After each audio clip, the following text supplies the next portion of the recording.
On today's episode of The Real DJ Show, comes over and says, hey, how about some Dean Frank? Now, I'm in the middle of a Pitbull set. How the hell am I going to get away playing Dean? For me, the answer to the question is, if just as it's read, a goddamn billion. I won't play it. Like, I don't care. I request it all f***ing night. Sorry, F-bomb. Record that up. This reminds me of the guys that do the dance move where they come up and they go. Yeah. Hey, this is Brian from TV Backdrops. We are here at Next, and you're listening to the Real DJ Show here at Next. And if you're not using my backdrops, your backdrops suck. Yeah. Oh, yeah.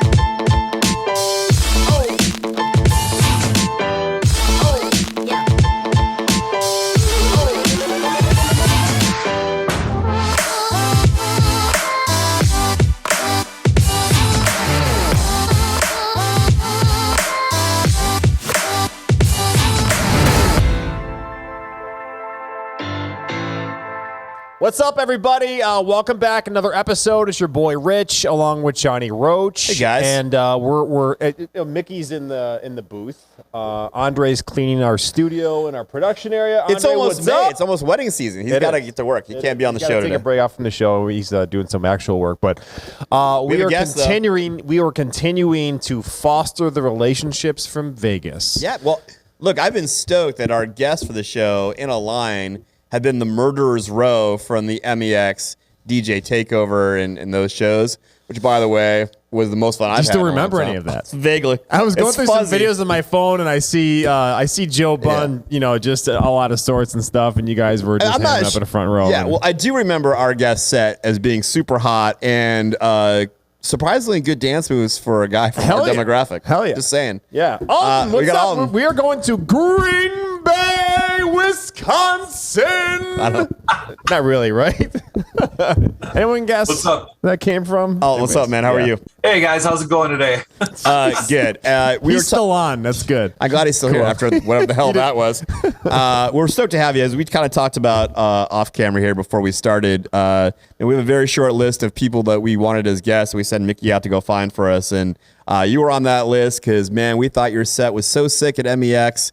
The vibe was so cool. Your sneaker game was super strong. We're like, that's the guy we need for the show. So we're stoked to have you. Thanks for coming. For sure. Thanks for having me.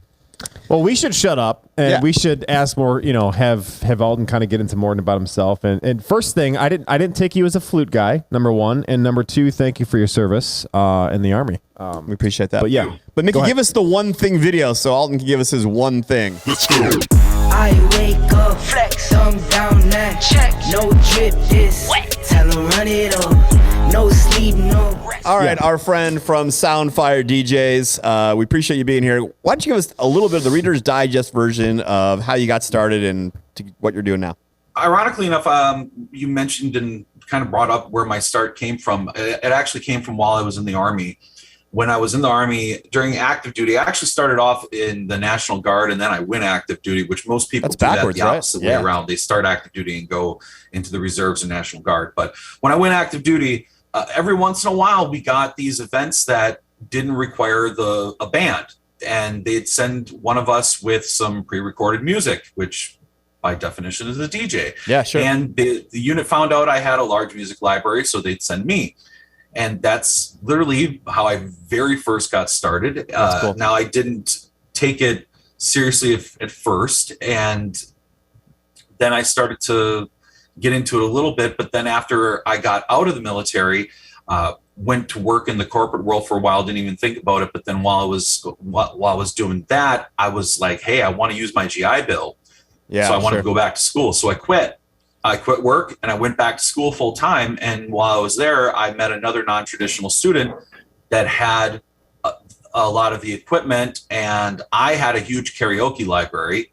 So we started out doing karaoke, and we call her on Tap on First. Oh. That was our first company. And while we were doing that, we started getting calls. People were asking, hey, do you do weddings too, by the way? We said, no, we don't. Yeah. And we didn't want to take them on. We were focused on our specific business goal, if you will, which was to do nightlife and karaoke and bar entertainment. Sure. Of course, karaoke and bar entertainment doesn't pay that well, as we all know. But finally, somebody called and said, will you take a wedding on it? And we thought, let's take one. Let's do it. We have time. Well, there was a lot of people that were calling us last minute. And that's another reason we didn't want to take it. But we got one that called us months in advance. Okay. So we had time to prepare. And after we did that first wedding and we saw what we could do, we're like, we're done with bars. And we're doing this. Absolutely. Wow. It's funny, whether it's the Army or it's a fraternity house or it's a hockey rink, it's funny how from our generation, our stories are similar. We were the dudes that had the biggest music library. Right. Yeah. And maybe a lot of it was comprised of the Columbia House or the what was it, BMP music store, whatever it was. $19.99 plus 1 cent. They send you CDs. You get a penny, you get 10 month. CDs. Yeah. That's how we all started, right? Our parents getting the collection letters from them because we never paid them the $20 for the next CD. Yeah, and all the millennials and Gen X's are like, all right, old guys. Yeah, in the YouTube video. But all right, enough dating yourself. All right. Yeah. So, dude, you're everywhere. We became fans at MEX in Vegas. You just got back from the Midwest show. So you're everywhere. Tell us, what's the one thing? So for you, your business right now, whether in your market or in this space where we're at shows and conventions, what's the one thing? Yeah. When I started to take DJing full time and wanted to make this what I did, there was a couple motivations. First of all, the biggest motivation for me was my wife and I graduated college. We had our first son and we just bought our first house. And this all happened within this like a 3-4 month span. That's a lot going on. Major life events. Yeah. Okay. And I decided in the meantime, while I was trying to find something full time that would apply to my major that I could go and get paid decent for, I ended up working part time, just like retail for a while. Sure. And I ended up taking things full time after not even a year. Wow. That I said to myself, you know what, I'm doing this. But one of the things that was an inspiration was I saw a video of DJ Braindead. He's a DJ out of Israel, and he's a pioneer DJ as well. He's been for a long time and just phenomenal at doing like these great routines. I mean, and live routines where he's literally building a track in front of you. And if you go on YouTube, you can see his process. But that was one of the things that really inspired me. And I wanted to do that here because, our DJ culture in Northeast Wisconsin is a little more traditional. It's a little more radio based. Okay. Yeah. Okay. So I wanted to take that performance aspect of, creating something live, because this is the musician in me that's part of this. When you're playing an instrument, you're creating something live. I wanted to treat DJing more like a musician and bring that here to Northeast Wisconsin in a sense. Okay. And so that's been my focus. It's been on that performance, that music side, that ability to take something familiar for people and make it fresh. Well, I think you've nailed that, because that's what really impressed us when we became fans. We saw you in Vegas. The live performance part of that was incredible. It really stood out to us. Look, all the DJs in that performance of that night were incredible, but it really stood out to us, like you said, that you treated it like musicianship. That really stood out to us. For sure. Along with the sneaker game being really strong. I remember that also. my white on white Cole Haans. Yeah, that's it, man. I love Cole Haans. That's my go-to, and especially a long night after a Saturday or something. That and the mat makes your feet super comfortable. All right, that was good. So that was one thing with Alton. And count us fans, man. We everything you said for us rang true, and people should find you on socials. Where are they going to do that? Where they find you? Yeah, you can find me on social media, and I'll be the first one to admit my social media game is not that strong. But at the same time, I do have a lot of stuff out there. Honestly, for DJs, I'd love it if you check me out on Mixcloud. I have a Mixcloud account, mixcloud.com/SoundfireDJ. If you want to follow me on Instagram, you can follow me at SoundfireDJ or at DJ Ultimate, but Ultimate is spelled with an A instead of a U at the beginning. Okay. That's fun. Nice. And then Facebook.com/SoundfireDJ. Basically, almost any social media /SoundfireDJ, that's where I'm at. All right. We're going to check it out. Mickey is putting all that right on the screen in post-production, all the places to find you. So that's going to be dope. So thank you. But hey, We're just getting started with you. We're going to put you to the test now. Hope you're ready. Mostly to watch Rich and I yell at each other. But we're going to keep you for a few more segments because this conversation is going to get even better. But first, we're going to go right to everyone's favorite game show of DJ debate. Competitive debate. Look at, he's staring me down already. Of course. You're feeling froggy. I'm changing my angle. That's right. Feeling Mickey, froggy. roll the footage so I can kick Give us John's that ass. BPM video, Mick. Pick it up, pick it up. You see the drippy, I'm fitted up. Hop in my car and the giddy up. Secure the bag, yeah, I get the bag. All right, so this is BPM. It's everyone's favorite game show of DJ debate. Here's how this works. Mickey's going to spin the golden wheel of death over there. He's going to pull out a topic That John wrote. Wow, someone's got to write them. Rich and I both get 1 minute to debate. That's hence the name BPM, beats per minute. Our guest here, Alton's going to tell us, well, frankly, who was right. And we also want you to chime in too with your comments. See if he's feeling brave here at the end of this. And everything else in the comments here below. So very good. So Mickey's going to kick things off. Alton's going to maybe possibly join us in a little bit in question number 3. Yeah. But first... You're going to start the first one. Mickey! Give us that question, Mick. What do you got? I shall go first. All right, Rich, I got your first one here. A mother of your wedding couple has contacted you a few months ahead of the wedding. She tells you that the couple are both notorious practical jokers. The mother wants you, as a surprise for the couple, to prank them with something, like the wrong first dance, or introducing them incorrectly, or a similar type prank. Do you help the mom pull this off? So, to be non-discriminate, so if it's the bride or the groom or the couple, the opposite person of the mom, I'm going to call and say, hey, I have a no surprise clause between us three, and I will never betray you. So this is what I received. This is the idea that's in front of me. How would you like to handle this? There's absolutely no way in hell I am surprising the couple with a prank from mom. Sorry, not doing it. There's my 25 seconds. Yeah, this does not even take a minute. Kyle, I was really hoping you would say that you would. Like you say, okay, when you say you're calling the opposite, so if it's a bride and so groom, if it's Sarah and Jim, I'm gonna call Jim. If it's Sarah's mom, okay, I'm gonna call Jim. Yeah, I'm not even calling Jim. Yeah, like I'm telling the mom, hey, I apologize that this is not gonna happen. I get it. It's fun. You want to do something nice for them. Allow me to offer some things that you can do that are nice for them. I'll take it one step further. I'm not even calling Jim. They don't need to hear this, right?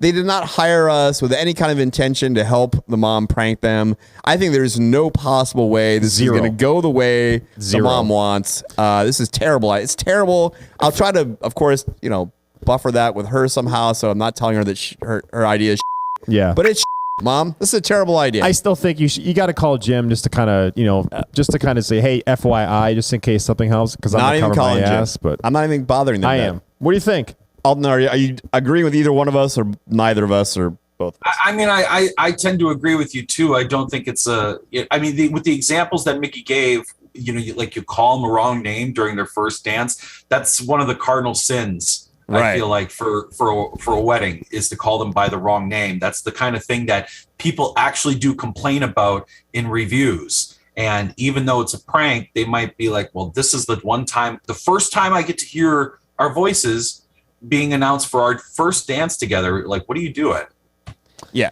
Well, I wish I had just made this up. This actually was pulled from one of the 4,000 DJ forums that I troll. Yes, this is real. I'm actually wondering. I'm like, why the hell would Mickey I write with this question? No, it's real. I mean, so I've been trying to make these more real world, and just to keep the conversation going, I literally pulled this from one of the Facebook forums on, I don't know, DJ ID sharing, whatever one of those, and a DJ actually posed this and was taking it fairly seriously. Wow. Of like, which one of these would you guys do? I'm like, none. 0. Bro, run from this idea. Yeah. This is awful. There's no way this works out for you.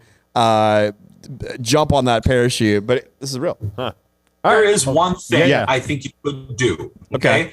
And I think it could be during that parent's dance with their kid. Now, if it's the bride, obviously, if it's the bride's mom we're talking about, she doesn't dance with him. Or with her, I mean, then that maybe the bride could do something with the father-daughter, maybe. And it could be something like, maybe it's a song that they would sing together when they were kids, something that's going to be sentimental and meaningful to them. I think that would be the one thing you could do is if it's during the parent dance, since it's the parent involved. Yes, that's a great idea. Okay, so if the parent, I see what you're saying. So if the parent who contacted you, if the parent who, so if what you're saying is if it's the parent who contacted you, if they're involved themselves in a dance, then that gives you a little more license. Is I there guess a little emotional tag you can do? Like, hey, is there something special, like a nursery rhyme that you used to sing together, and you can kind of you like screw with it. Yeah, I get it. Yeah. That's it. That may. I mean, he's right. That may be the only possible way.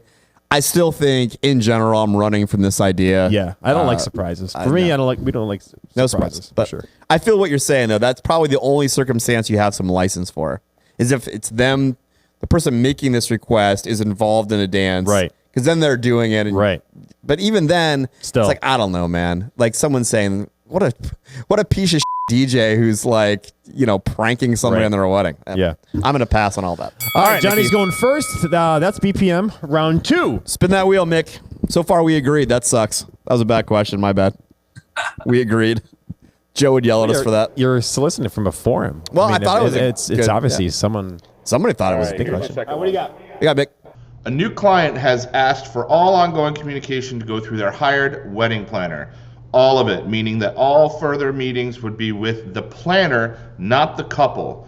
Do you insist that the couple attend a planning meeting? No, I mean, and I think we may actually have different answers on this. I think Alton's already shaking his head that he may have a different answer to this.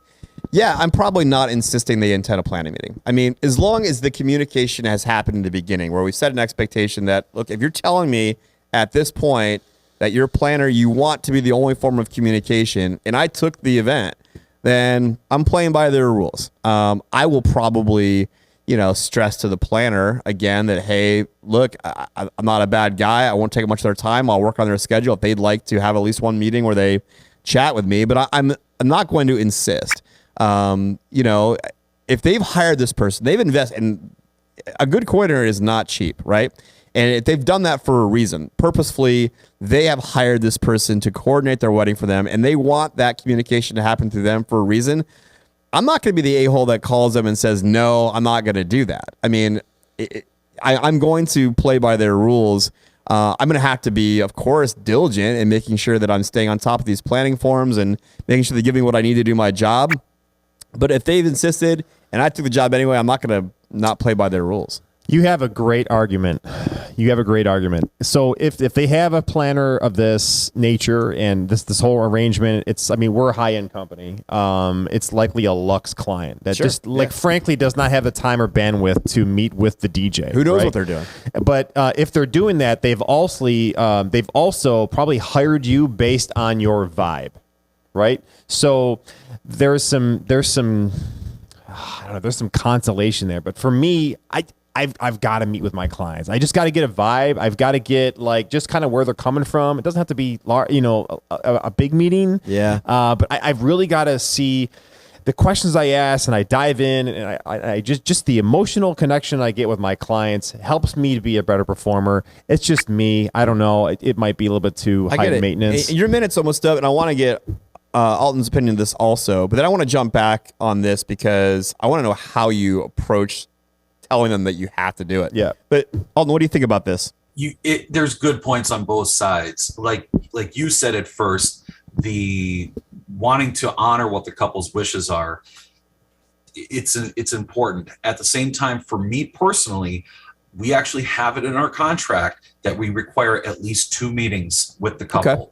So we're going to insist on, and the big reason for it is not because I want to try to take up a couple's valuable time. It's because for me to truly provide the personalized experience that I pride our company on providing, we have to be able to get to know you. We have to understand a few things about you. And then the other thing too, we're a Marbecca, I'm a Marbecca trained master of ceremonies, and we do love stories.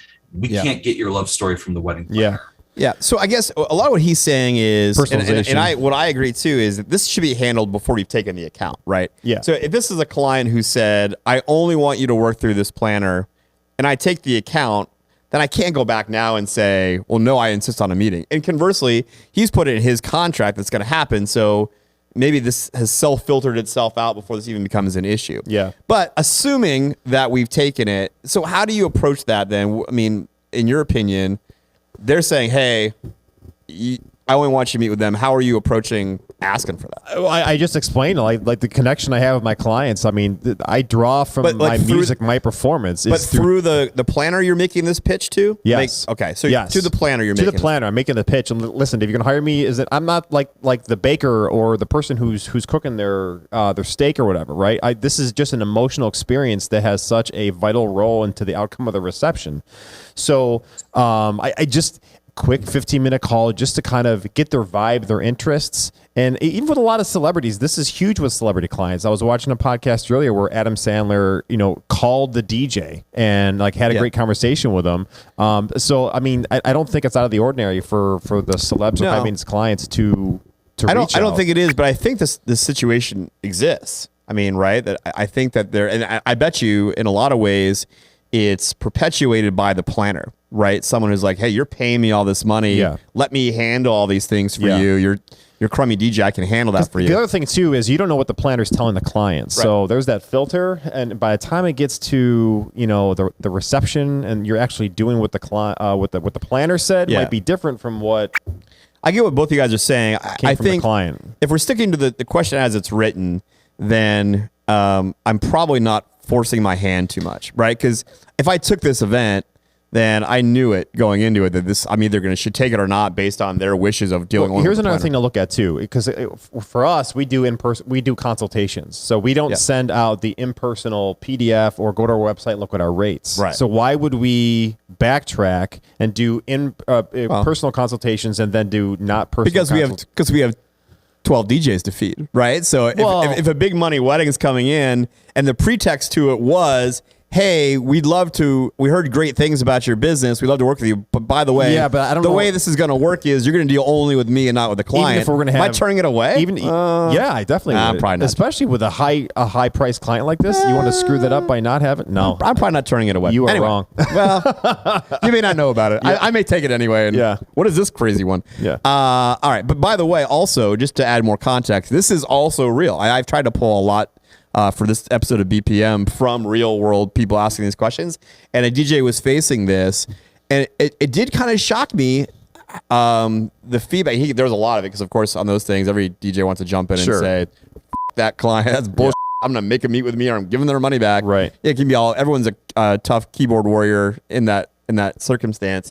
But I was surprised about how no one's like, yeah, man, to deal with it. Like, you took the client, you got to deal with it. Everyone was like, you guys, like, that, we're doing it. All right. I'm going to bow out. Alton, get some airtime here. Yeah. So I want you guys to debate. Me and Alton this time, you'll be the judge. Me and you, bro. We're going head to head. We'll let you go first because you're our guest. Mickey, spin the wheel. What do we got? All right, Alton, here's your question. You are getting literally dozens of requests for a particular song that appears on the Do Not Play list. Your couple is extremely cool and you have a long-standing, good relationship with them.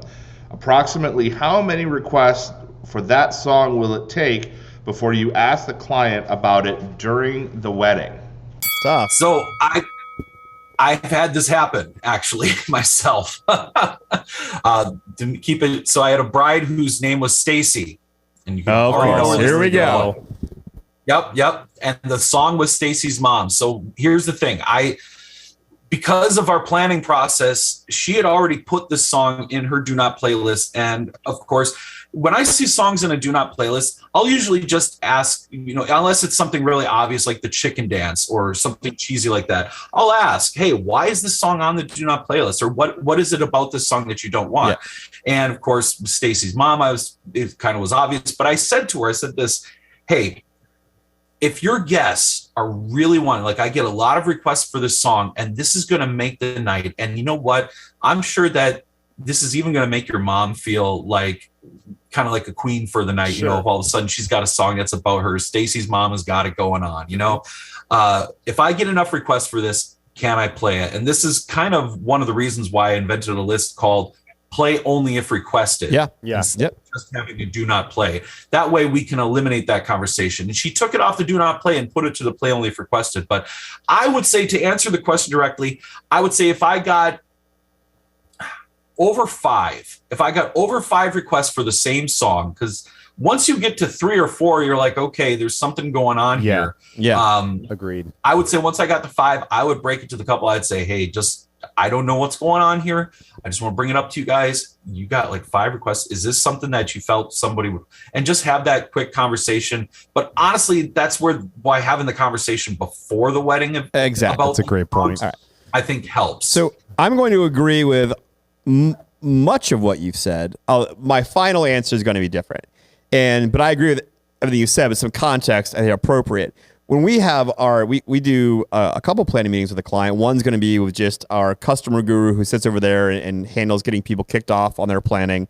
And we explain very specifically that if you put something on the do not play list, this is an electric fence issue for us. If you put it there, because we also, like you, offer a play only if requested thing and whatever. So if we're telling a client from jump, if you put something on a do not play list, this is an electric fence issue.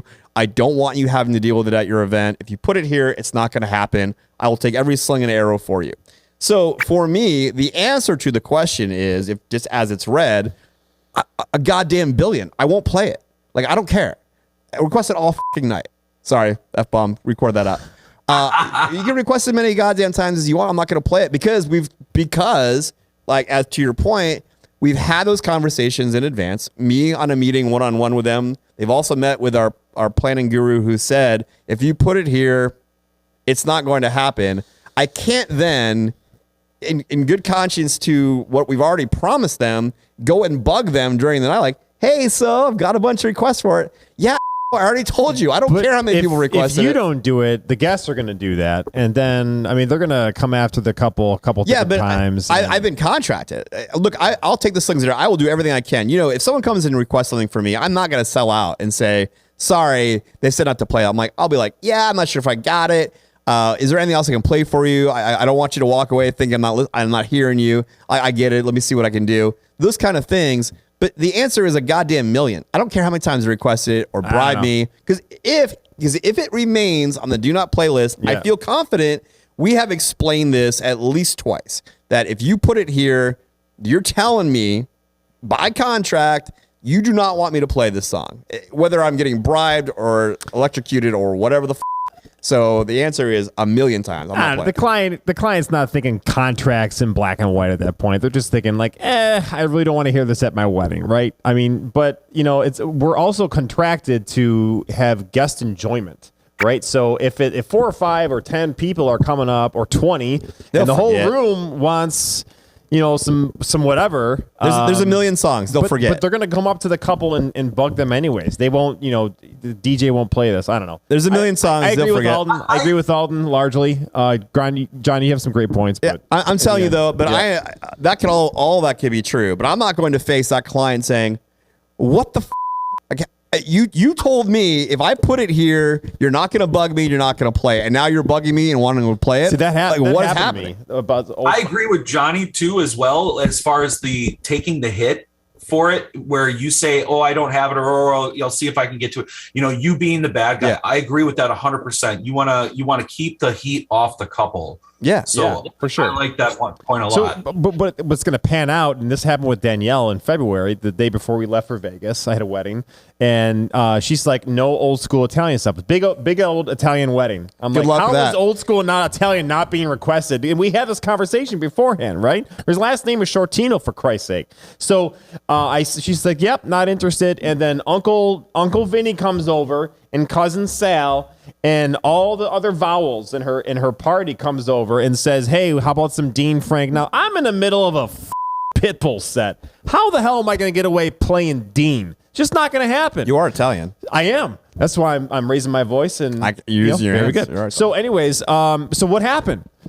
All the vowels went over to Danielle. Right over there. I'm like, I tried. Yes, and she's like, okay, just one. Right, but see, at least then you are on her team. You took it. You took the beat up. I stood strong. I took care of you.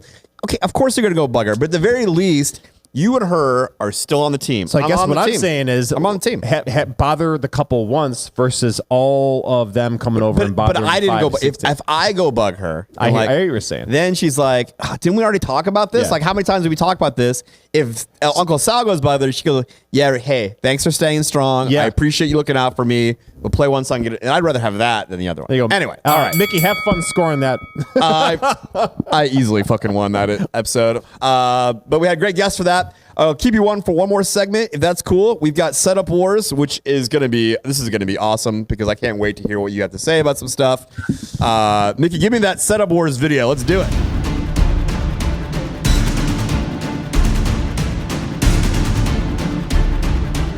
I love the military-based Setup Wars commercial, and we have a vet. We have a vet. We have a vet.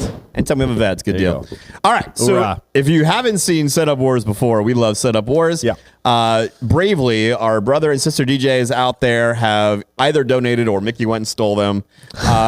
Some images of some DJ setups for entertainment purposes only. However, we're going to give some constructive criticism on the way and have some conversation. I think it always breeds good conversation, and we love it when we get someone who's not geographically right next to us. I love the variation of what people think is cool. For sure. And we're going to do that. So, Mickey, give us our first Setup Wars victim. I mean, volunteer. All right, Rich, go first? No, you go first, Rich. All right. Well, actually, this conversation came up yesterday when I was talking about the RCFs and where we're going to put the Chauvet wash effects. And there it is. I think this is clean. I actually kind of like it. The black speakers and the white columns and the white pedestal is kind of throwing me off a little bit. But, you know, it's clean. We got some good cable management. I think they can use the skin. You've put some investment in your equipment, so grab This yourself is somebody a $30 really skin. effing tall. Look how tall that laptop stand No, is. it's real clean. I really, other than the color, and it's real clean for me. It's probably about a 6.5 or 7. Okay. Yeah. Alton, what do you think? Oh, by the way, we scored this from 0 to 10, decimal points. Okay. 0 being Okay, poop. cool. Yeah. Yes, I agree 100% with everything you said. And again, thing striking to me is black EVs with the white setup.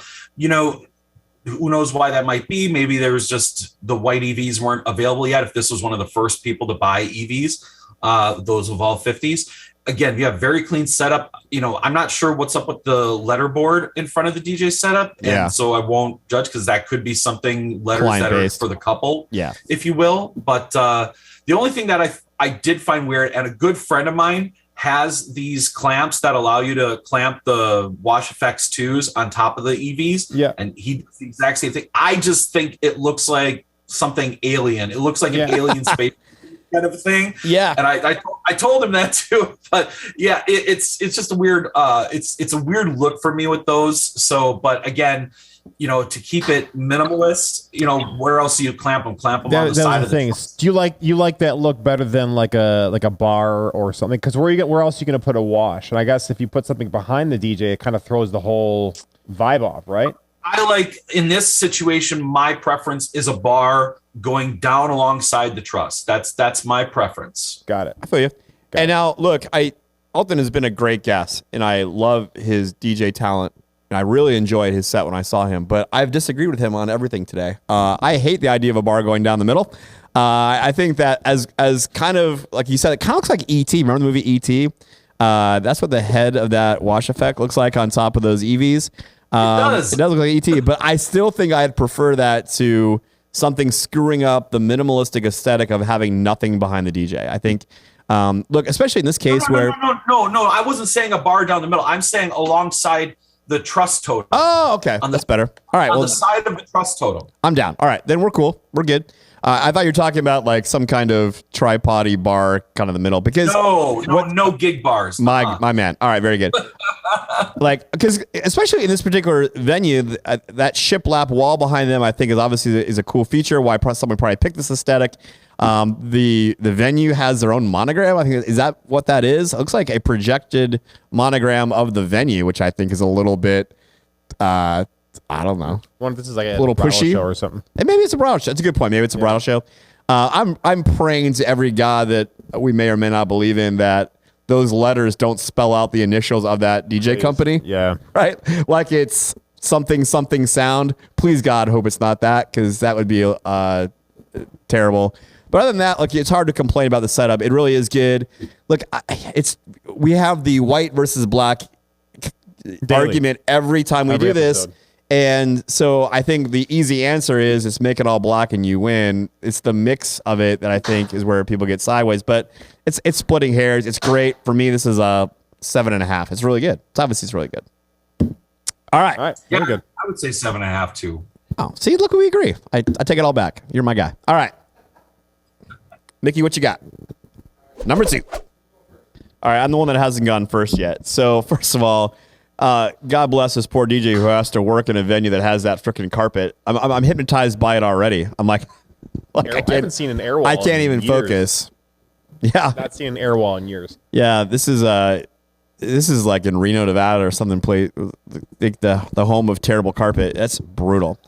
Well, look, they've invested in nice gear. I mean, they understand to keep things simple and clean, so they're a person after my own heart. But also a person after my own heart. All the gear is black. We have this discussion all the time. I have no idea why DJs are so attracted to all white gear, but they are like flies onto whatever. We walk into a convention floor and see all white stuff and go ape, whatever. For me, I love the all black. I get the conundrum here they've had about, okay, if one sub is the best setup for this room, you don't need more than that, then what do you do with the other speaker? If you're using some kind of, gravity pull or whatever on the sub, then how do you mount the other speaker so it looks symmetrical? At least they're the same height. I would probably do something to the bottom of that tripod just to cover up the bare tripod. Although I've had, and Alton can tell me, I've had sound people, like people that are really into sound, tell me that the right way to do a speaker tripod is to do nothing. That the best look is no look and have it raw and open. I disagree. I don't know if there's a right answer. I don't like TPs either, but I think a black scrim would look better than it being bare. But obviously this person has good wire management that I can tell. And it's simple and it's all black, so I like it. The right look for a speaker. At the bottom of a tripod. It's just to leave it bare? Yeah, a lot of sound people that I'm now hearing saying that the right look for that, if you want the minimalistic, the appropriate professional look for a tripod is to do okay, no. From the aesthetic standpoint, the right plan is to do nothing.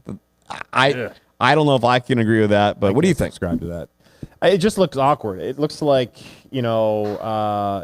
it's just off. I mean, I don't know if that's a GoPro or they're trying to catch some B-roll marketing footage. Yeah, I don't know what that is. That's distracting. I love the all black look.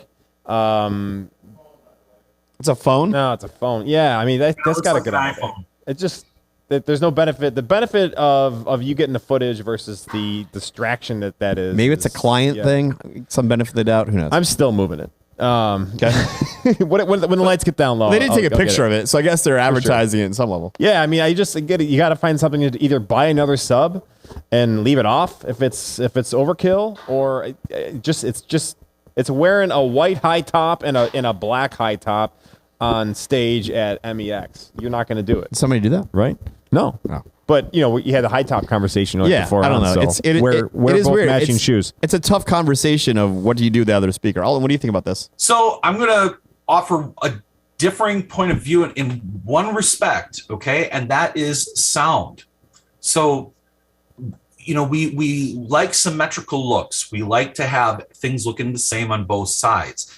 Now, from this respect, before I really touch into that, what you're all saying is good. It's all matched. It's all black, pretty much. It looks good. Wire management is decent. They could clean up the wire a little bit on the left speaker there, since you see it sticking out a little bit. But I mean, being picky now, definitely the blue phone on the stand is definitely distracting with that blue. You could just put a $15 Spigen black case on it or something like that, to make that not be blue. But as far as sound goes, I think most DJs know this, but I don't know if they do. When you have two subs set up, you create what's called bass alley, where the bass is really strong in between the subs, almost in a straight line down the room. Right. And then when you get outside of that, it kind of waxes and wanes. Like you'll have hot spots where the bass is loud, and you'll have spots where the bass isn't heard at all. So from a sound point perspective, this is actually better because now you just have a single point source for the bass, and you don't have other bass frequencies interfering with it. So your bass is actually more even as you go through the room.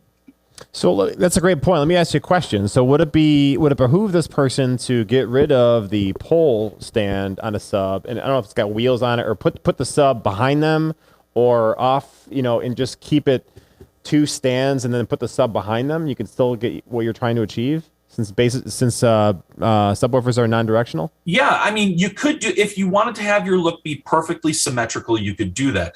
This person might be thinking ease of setup, like this is quicker to tear down than, maybe not, I don't know, or it's more compact, because it's, when you have a system like this, it's hard to find a place to put that sub that looks like it's a 15 or an 18. Yeah. And, I dealt with that same thing too. Like, where do you put that sub? Do you put it just next to you, kind of in between the 2 speakers? That's what I would do. I think I'd put them both on tripods, put the sub on the inside close to me so it looks more like part of that facade situation, and then have the speakers on the same kind of thing. I think that's probably what I would do. That's really good. That's good input, Alton.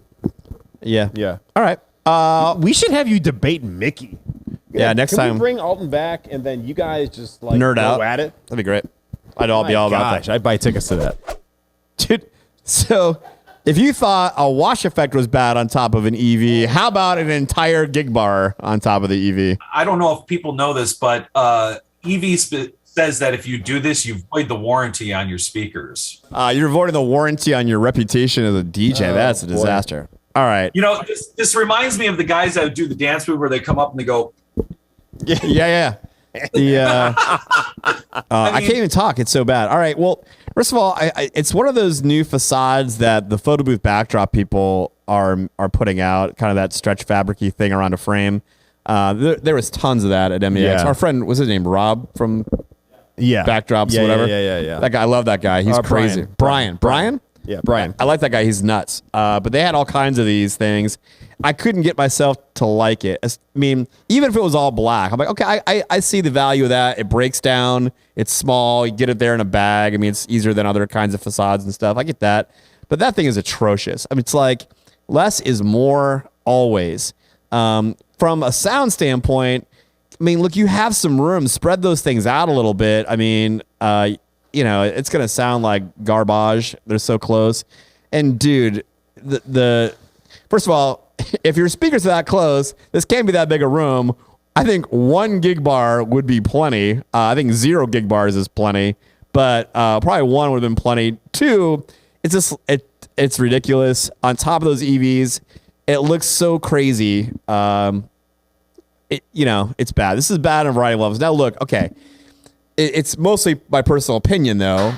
They have spent money on decent gear. I mean, besides gig bars, like there's always a better solution, but they've made an investment. Those are good speakers. They've obviously understand that you should put something in front of your table for wire management and for your look. They invested in this facade.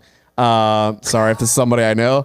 But they've made some strides. But here's the point where money does not always make a good setup, right? You can't just throw money at something because they spent a bunch of money on this and it still looks like hot garbage. So you can't, money just does not fix your setup. Where I've seen plenty of setups when we've done this exercise that have spent nowhere near as much money as this person that look good. And this looks like a nightmare. I'm gonna be a little nicer because probably not hard.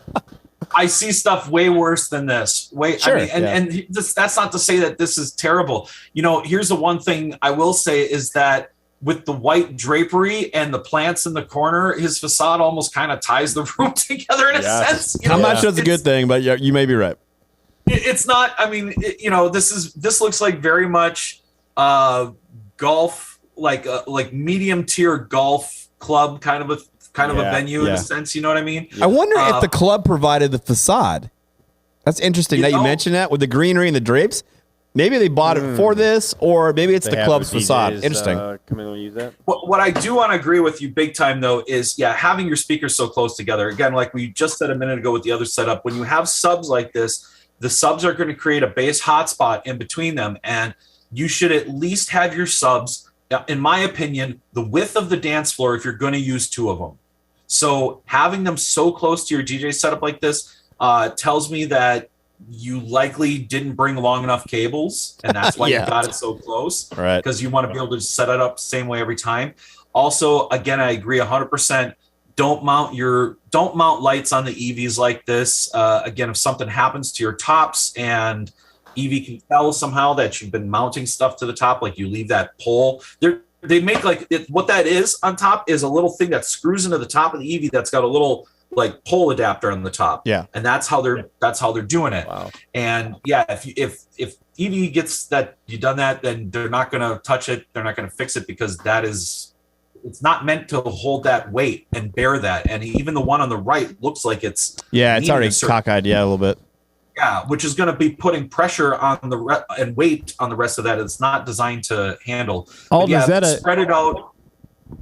I'm sorry. I was going to ask, is that a monitor?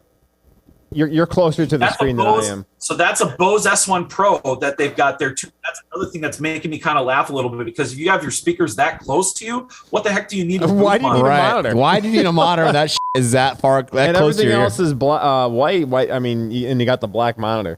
And that thing is blasting them in the face with that monitor. Like it's right funny here. you mentioned about the spacing pattern for the speakers because we had Big Earn on the show about a month ago, and that was his big pitch too. All right, for me this is a 5. I don't know if we rated the last one. Oh, yeah, it was ours. Yeah, I mean it was I kind of like the all white, but I mean, my gosh, all those lights.